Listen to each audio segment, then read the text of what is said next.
First 6 ಎಳೆ ದಾರನ ಬಟ್ಟೆಗೆ ಲಾಕ್ ಮಾಡ್ಕೋಬೇಕು.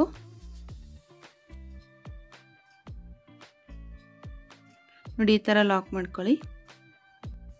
ಲಾಕ್ ಮಾಡ್ಕೊಳ್ಳೋದಾದಮೇಲೆ 3 ಚೈನ್ಸ್ ಹಾಕೋತಾ ಇದ್ದೀನಿ ಇಲ್ಲಿ. ನೋಡಿ ಈಗ 3 ಚೈನ್ಸ್ ಆಯಿತು. 3 ಚೈನ್ಸ್ ಆದಮೇಲೆ ಅದೆಷ್ಟು ಡಿಸ್ಟೆನ್ಸಿಗೆ ಬರುತ್ತೋ ಅಷ್ಟು ಡಿಸ್ಟೆನ್ಸ್ಗೆ ನೋಡಿಕೊಂಡು ಲಾಕ್ ಮಾಡ್ಕೋಬೇಕು. ಇಲ್ಲಾಂದರೆ ಸೀರೆ ಎಳ್ದಂಗಾಗಿ ಫುಲ್ ಸೀರೆ ಎಲ್ಲ ಸುಕ್ಕಾಗೋಗುತ್ತೆ.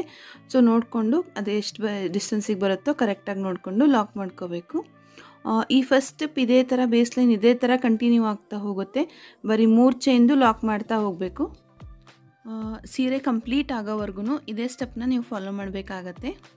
ಸೇಮ್ ಇದೇ ಥರ 3 ಚೈನ್ ಹಾಕ್ಕೊಂಡು ಲಾಕ್ ಮಾಡ್ತಾ ಹೋಗಬೇಕು ಅಷ್ಟೇ.